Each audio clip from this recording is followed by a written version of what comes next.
10절, 자, 10절 말씀에 여호와의 원하심이라고 하는 내용을 보게 됩니다. 여기 여호와의 원하심이란 말은 하나님의 여호와의 뜻이라고 할 수 있습니다. 그러니까 여호와의 원하심이라는 주제로 시작하며 끝나는 구절이기도 합니다.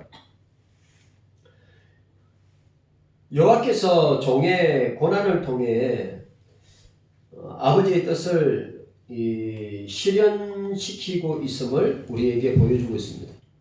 다시 말해서 종의 고난으로 구원의 길이 완성되었고 이제 종은 자신이 이룬 구원의 집행자이며 그 구원의 기획자는 바로 하나님이시다, 여호와이시다 라고 하는 것을 우리에게 보여주고 있습니다.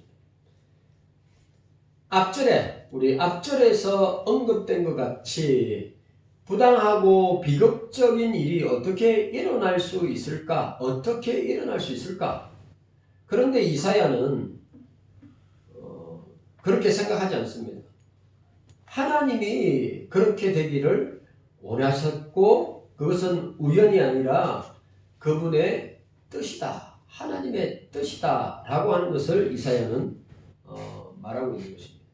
그렇다면 하나님은 인생에게 고통을 가하는 것을 원하시는가? 그 고통이나 고난이나 핍박이나 압제를 당하는 것을 원하시는 것일까?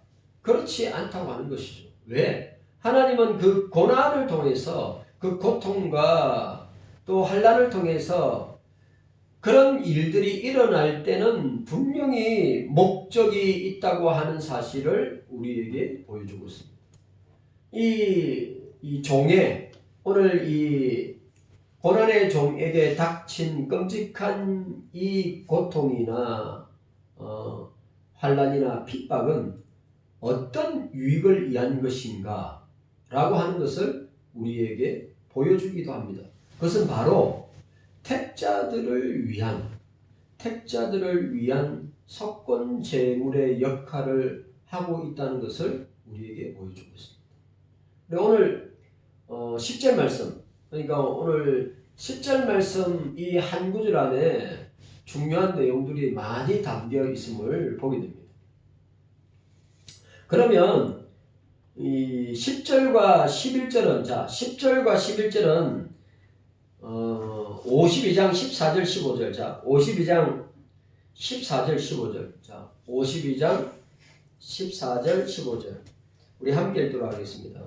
14절 15절 시작. 이왕에는 그 얼굴이 타인보다 상하였고 그 모양이 인생보다 상하였으므로 우리가 그를 보고 놀랐거니와 후에는 그가 열방을 놀랄 것이며 열왕은 그를 인하여 입을 봉하리니 이는 그들이 아직 전파되지 않은 것을 볼 것이요 아직 듣지 못한 것을 깨달을 것이니라 하시니라고 하였습니다. 그러니까 이 10절과 11절은 52장 14절과 15절을 상기시키고 있는데 둘 다 종의 죽음을 통한 속죄사역의 완성을 보여주고 있습니다. 자, 여기 보시면 그 영혼을 속건제물로 드리기에 이르며 그 영혼을 속건제물로 드리기에 이르며 라고 했습니다. 그러니까 하나님 아버지의 목적 실현을 위한 조건이 무엇이냐 하면 그 영혼을 고난의 종 메시아를 그 영혼을 속건제물로 드리는 것이다. 그리고 그 뒤에는 이 조건이 만족됨으로 인한 결과와 하나님의 목적 실현의 확실성에 대해서 언급하고 있음을 보게 됩니다. 요게 속건제물, 요게 속건제물과 속죄제물의 차이를 정확하게 가려내기는 쉽지 않습니다. 그런데 속건제물은 부채를 갚거나 부과된 죗값을 만족시켜서 죄인을 자유롭게 놓아주는 목적이 있음을 보게 됩니다. 이 부분은 레위기 5장 1절에서 레위기 5장 1절에서 6장 7절까지 그러니까 한 장 전체를 할례하고 있는 것인데 그 내용을 우리에게 보여주고 있습니다. 그러니까 이 속건제의 주요 특징 중 하나는 해당 범죄와 그에 대한 손해배상 또는 징벌을 매우 치밀하고 정확하게 산정한다고 하는 것입니다. 그러니까 우리가 죄를 짓거나 나라의 법을 어기거나 죄를 지으면 우리는 어떻게 해요? 재판정에서 아주 디테일하게 우리에게 부과되는 벌금이나 징벌을 갖다가 우리에게 부과시키는 것을 보게 됩니다.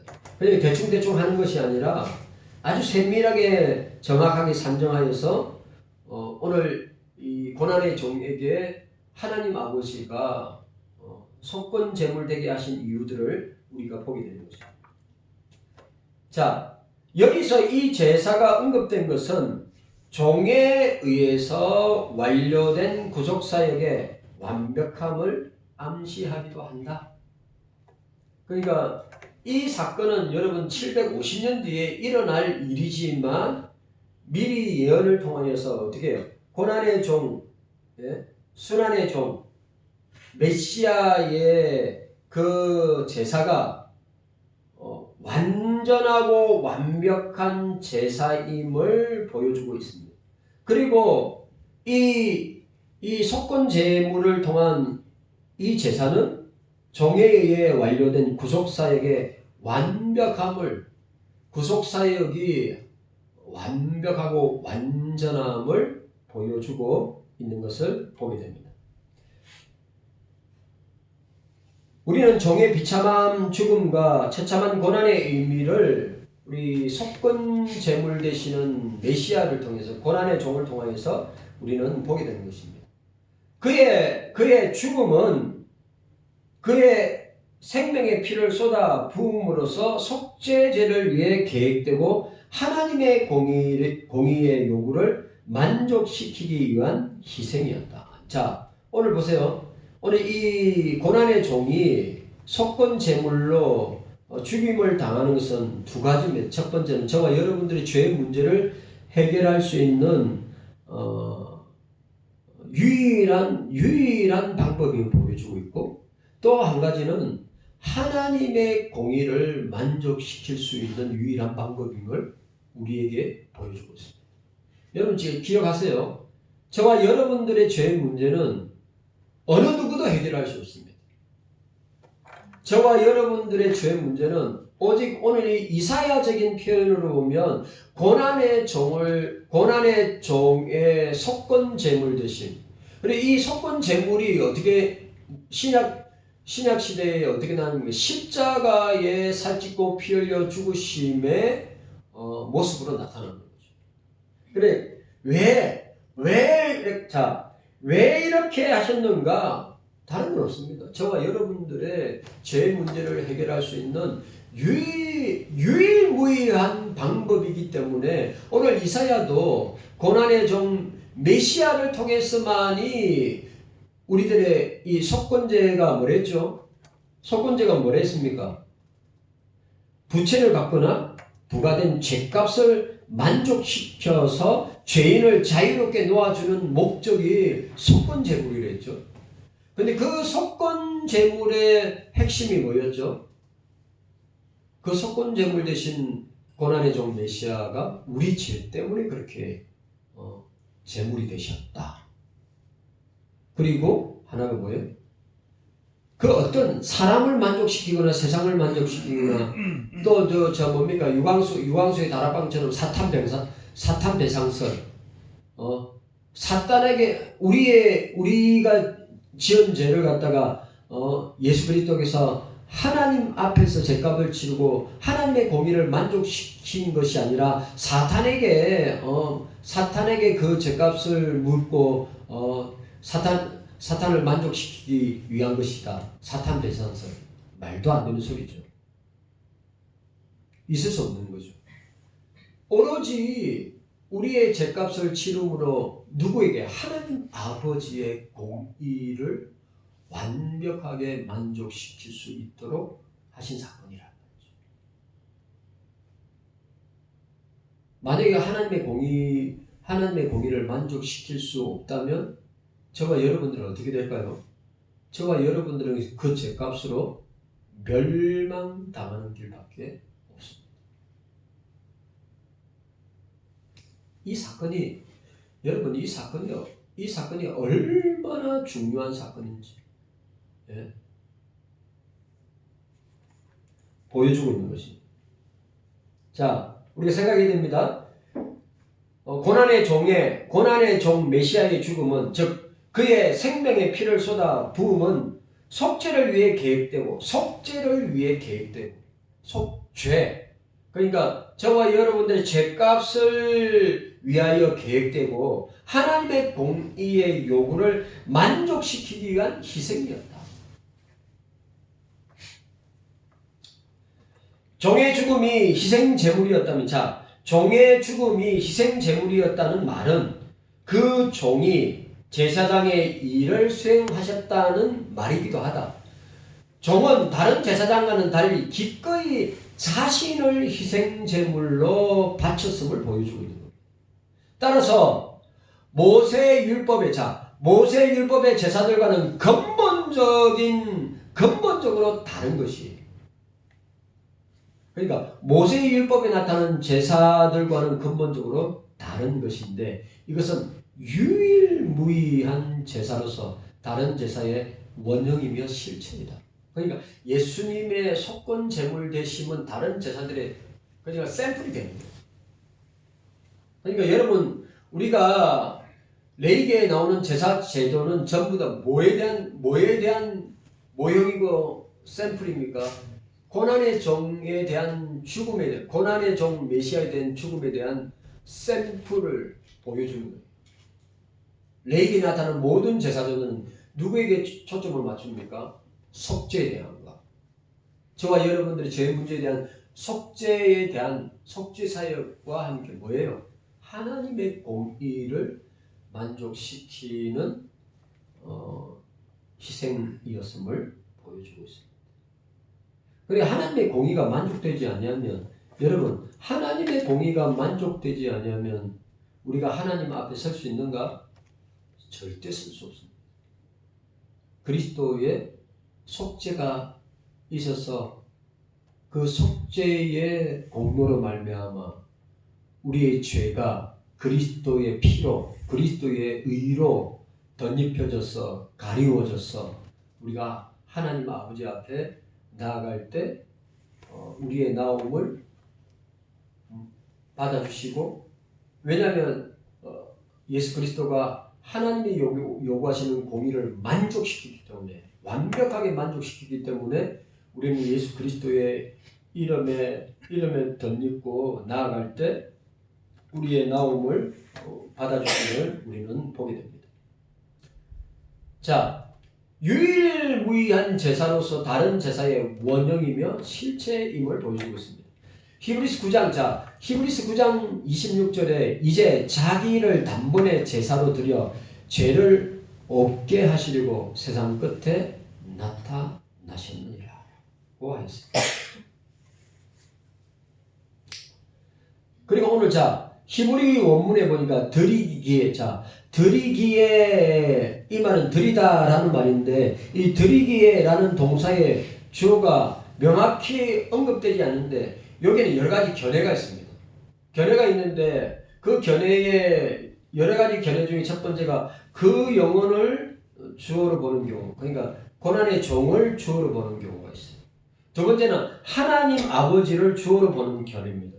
그 다음에 세 번째가 뭐냐면 바로 저와 여러분들 이 연의 수신자를 주어로 보는 견해인데 보통 뭐가 좋으냐기보다는 이 세 가지 견해를 잘 혼합해서 해석하는 것이 학자들은 그렇게 해석하는 게 그러니까 고난의 종이 주어가 되는 경우도 많고 그 다음에 하나님 아버지가 주어가 되는 경우도 많고 그 다음에 그 말씀을 받는 수신자도 그 주어가 될 수 있다고 하는 것을 보여주고 있는 것입니다.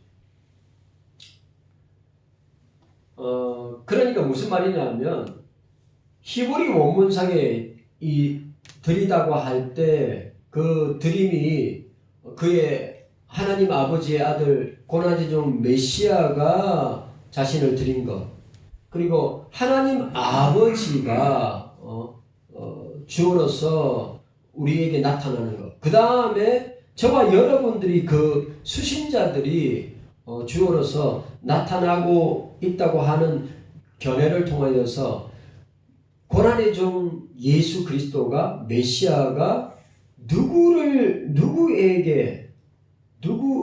누구에게 그 속죄 사역이 적용되는가? 바로 저와 여러분들에게 적용됨을 보여주고 있는 거예요. 드리다고 할 때 누구에게? 하나님 공의를 만족시키기 위해서 드린 것도 있고, 바로 저와 여러분들이 죄 문제를 해결하기 위해서 드리기도 하였음을 보게 됩니다. 자, 그리고 오늘 그 다음에 오늘 10절에 보시기 바랍니다. 그 씨를 보게 되며 여호와의 뜻을 성취하리로다고 말씀하고 있습니다. 종의 고난은 두 가지 결과를 낳습니다. 첫 번째는 종 자신을 위한 것이고, 다른 하나는 하나님보다 더 큰 목적과 관련된 것인데, 이들 둘은 서로 연관을 맺고 있는데, 종에게 주어진 씨의 약속. 자, 종에게 주어진 이 씨의 약속 10절 말씀은 8절과 9절의 내용과 정반대의 모습을 보여주고 있습니다. 자, 8절 9절. 자, 8절과 9절의 모습을 우리가 보면, 자, 8절과 9절 말씀 함께 읽도록 하겠습니다. 시작. 그가 곤욕과 신문을 당하고 끌려갔으니 그 세대 중에 누가 생각하기를 그가 산자의 땅에서 끊어짐을 마땅히 형벌받을 내 백성의 허물을 인함이라 하였으리요. 그는 강포를 행치 아니하였고 그 입에 괴사가 없었으나 그 무덤이 악인과 함께 되었으며 그 묘술이 부자와 함께 되었도다. 우리 그 상황을 지금 고난의 종의 모습을 보면 8절과 9절의 모습을 보면 완전 뭡니까? 비하의 상태의 모습을 보게 되죠. 그런데 오늘 10절은 어떻게 이야기하고 있습니까? 10절에 8절 9절과 정반대의 내용, 그 구절들에서는, 자, 8절과 9절은 종은 무자한 채 죽고 그 매장지마저 영원했지 못한 것으로 묘사됩니다. 그러나 오늘 10절에서는 정반대의 상황을 맞이하게 됩니다. 많은 후손과 장수는 하나님 복을 나타내는 전형적인 예인데, 또 그 종의 삶을 통하여 하나님의 목적이 실현될 것임을 보여주고 있는 것입니다. 자, 여기서 말하는 여기 나온 그가 그 씨를 보게 되며 날은 길 것이요 또 그의 후손은 여호와의 뜻을 성취하리라. 오늘 우리가 2000년 기독교 역사를 통하여서 이 말씀이 그대로 이루어지고 있는 것을 우리는 보게 됩니다.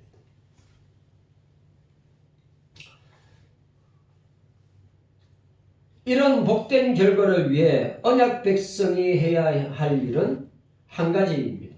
자, 오늘 우리 여기서 결론적으로 우리가 생각해야 될 것은, 그러면 이런 복된, 자, 8절과 9절의 비하 상태에 있는 메시아, 고난의 종 메시아와 10절, 11절, 12절에 나타난 고난의 종 메시아의 성기, 높아지심의 모습 가운데서, 그러면 이런 복된 결과를 언약 백성이, 저와 여러분들이 이 복된 결과를 받았다면 언약 백성이 해야 할 일이 무엇인가 보게 되는데, 이 종을 그들을 위한 속건 제물로 받아들이는 것이다. 이게 무슨 말이죠? 언약 백성인 저와 여러분들이 예수 그리스도를 어떻게 해요? 속건 제물로 받아들이는 것이다. 다른 말로 그리스도를 믿음으로 말미암아 우리의 전인격과 우리의 마음의 모심으로 말미암아 하나님의 구원의 놀라운 역사가 일어나게 된다고 하는 것입니다. 예수님을 어떻게 해요? 고난의 종을 그들을 위한 속건 제물로, 우리를 위한 속건 제물로 받아들이는 것, 믿는 것. 여러분 예수님 만나면 우리의 삶이 허망하기보다는 어떻게 됩니까? 우리의 삶이 그 누구보다도 많은 열매를 맺게 된다. 누구를 통해서?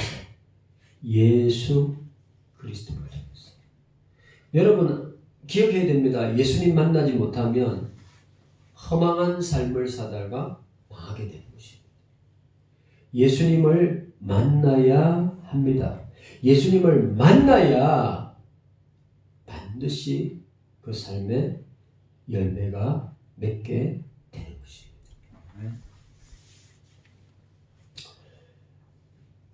고난의 종 메시아가 십자가에 못 박히기 전에 하신 그 말씀의 실현될 것임을 보여주고 있습니다. 아버지께서 내게 하라고 주신 일을 내가 이루어 아버지를 이 세상에서 영화롭게 하였사오니 라고 했습니다. 요한복음 17장 4절 여러분들 잘 아시는 대제사장의 기도 요한복음 17장 4절에 나와 있습니다.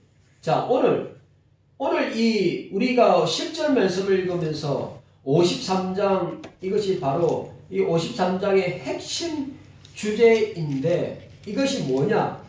종에게 약속된 은혜인데 이것은 종이 속건 제물 되신 데 따른 결과로 나타나는 모습인데 그게 뭘까요? 이거 아주 중요한 부분입니다. 자, 우리가 52장 13, 14, 15 그 다음에 53장 1절에 12절 자, 고난의 종의 성기 고난의 종의 비하 그 다음에 뭐죠? 고난의 종의 성기가 나타나죠. 그럼 보세요. 십자가의 죽음 뒤에는 뭐가 따라와야 됩니까? 십자가의 고난 뒤에 뭐가 따라와야 됩니까? 십자가에 오늘 이 53장에 여러분들이 53장을 보면서 딱 캐치해야 될 것 잡아서 딱 생각해야 될 게 뭡니까? 53장이 고난의 종 메시아장인데 이 메시아장 고난의 우리가 히브리 11장을 믿음장이라고 하고 그 다음에 고린도 13장을 사랑장이라고 합니다. 그죠? 또 고린도 12장이나 14장은 은사장이라고 해요. 그래 오늘 이사야 53장은 고난의 종 메시아에 대한 내용들을 보여주고 있는데 여기서 우리가 이거 핵심 중에 핵심인데 여기서 우리가 뭘 봐야 됩니까? 예수님이 고난으로 끝나면 낭파지요. 예수님이 고난으로 끝나면 낭파입니다. 예수님이 십자가에 못 박혀 죽었다가 죽음 그 자체로 있으면 우리의 죄 문제는 영원히 해결될 수 없는 문제입니다. 그런데 이사야 53장의 핵심 주제가 뭐냐면 하나님 아버지가 종에게 약속된 은혜가 있는데 종이 속건 제물 되신 데 따른 결과로 나타나는 게 뭐냐면 종의 부활입니다. 종의 부활입니다. 자, 비하는 예수 그리스도께서 십자가에 저와 여러분들의 죄 문제를 위해 살찌고 피 흘려 죽으시는 그 모습이 비하입니다. 그래서 성기는 뭐죠? 높아지셨다고 하는 때 높아지심이 뭡니까? 제가 늘 이야기하잖아요. 높고 높은 보좌에서 이 땅에 오심이 비하하고 고난의 생애를 사신 것이 비하고 십자가에 못 박혀 죽으신 것 비하고 그 다음에 장사 지낸 바 되신 것도 비하. 그러니까 만약에 비하로 시작해서 비하로 끝난다면 이거는 우리에게는 비극적인 결말이 됩니다. 그런데 중요한 건 뭐죠? 53장에는 뭘 암시하고 있습니까? 그리스도의 부활을 암시하고 있습니다. 이게 너무너무 중요한 거죠. 그리고 유명한 구약학자 우리가 신학교 다닐 때 배웠던 유명한 그 이재 영은 본절이 종의 부활을 암시하고 있다. 그러니까 여러분 예수님의 십자가의 고난만 있고 부활이 없으면 우리는 여전히 사도 바울이 부활장 고린도전서 15장 부활장에 예수 그리스도의 부활이 없다면 이 세상에서 너희들이 가장 불쌍한 자라고 했습니다. 예수 그리스도의 부활이 없다면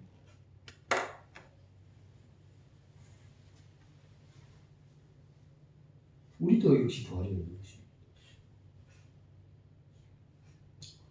그리고 우리가 이 53장을 통하여서 아주 중요하게 놓치지 말고 우리가 붙들어야 될 게 뭐냐면 그리스도의 십자가죠. 53장은 그리스도의 고난입니다. 근데 이 53장 안에 뭐가 내포되어 있습니까?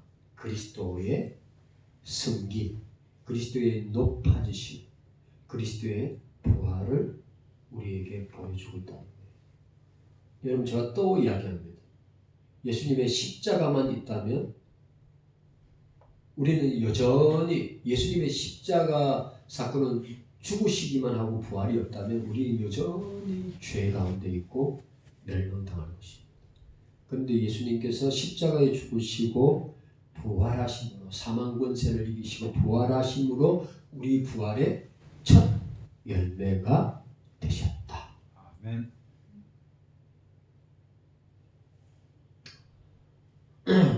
이 종이 메시아를 가르친다고 볼 때 그는 죽음에서 일어나 성천하시고 다시 재림하신 후에 영원한 주님 당신의 나라를 다스릴 것이다. 이게 오늘 이사야 53장에서 주는 우리가 오늘 10절 말씀을 생각했는데 이 10절 말씀에서 주는 아주 중요한 내용임을 보게 됩니다. 우리가 여러분 제가 이야기했죠. 이사야 52장 13, 14, 15절 그 다음에 이사야 53장 1절, 2절 1절부터 쭉 시작하고 어떻게 해요? 9절까지 그 다음에 10절, 11절, 12절은 그리스도의 승기, 높아지심과 부활을 보여주고 있다. 깨닫는 은혜가 저와 여러분들에게 있기를 주님의 이름으로 축복합니다. 주님 감사합니다.